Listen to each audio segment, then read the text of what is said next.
Megan sang wherever a microphone waited for her. Bars with sticky floors, bars with bad lighting, bars where the crowd talked over her like she was furniture until she hit the right note, and suddenly everyone remembered she existed. She wasn't famous. She wasn't trying to be. She just needed the money, the release, the feeling that her voice still mattered somewhere. The fight happened on a Tuesday. A heckler drunk enough to be brave, loud enough to be noticed. Someone shoved him. Someone else threw a bottle. Glass shattered. Chairs scraped. Megan stepped back from the mic, heart racing, eyes scanning for an exit. That's when she saw him, standing just beyond the chaos. He wasn't yelling, wasn't smiling. He just watched. Cold eyes, dark, focused. When fists started flying, she grabbed her coat and left through the side door. She didn't stay long enough to see how it ended. She didn't stay long enough to remember his face clearly. Just the eyes. The following week, she entered a singing contest at a bar 2 towns over. $500, rent money, groceries, peace of mind.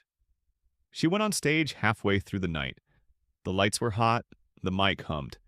She closed her eyes for the first verse, letting muscle memory do the work. Midway through the song, she opened them. She scanned the crowd and locked eyes with him. Mitch Dean Hutchinson. She didn't know his name yet, but her body recognized him before her mind caught up. Her throat tightened. The lyrics slipped out of reach. A full second passed, long enough for the band to hesitate, long enough for the crowd to shift uncomfortably. His stare didn't break. Something about it felt intentional, chosen. She found the words again and finished the song, but the room had changed. Applause sounded distant. Her skin prickled like she'd stepped into cold water. What is he doing here? Is this a coincidence? Is he following me? She left immediately after. She didn't wait for results. She never saw him again.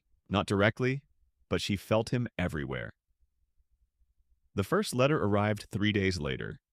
No return address. Inside, words spelled out in magazine cutouts, uneven and careful. I heard you sing. She laughed it off. Nervous laughter. People were weird. This was the internet age. Who even did this anymore? The second letter came a week later. You sing like you belong to me. Then the flowers started. No cards, no receipts, no shop logos.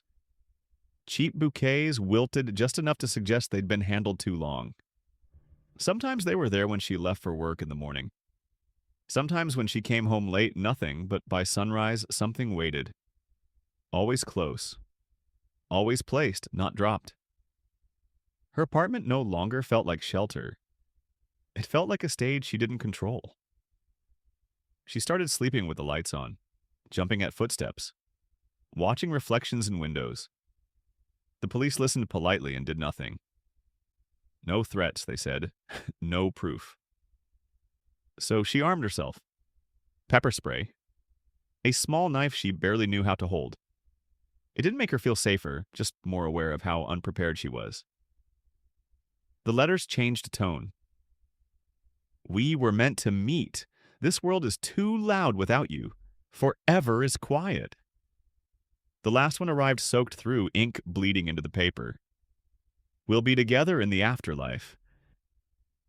That night, Megan didn't sleep. She sat on the edge of her bed until dawn, shaking, listening to the building breathe around her. She understood then. This wasn't admiration. It wasn't obsession. It was possession, and it was closing in. She didn't know when he would come, only that he would, and when he did, she wouldn't run. Whatever happened next, whatever he intended, she had already decided. She would fight.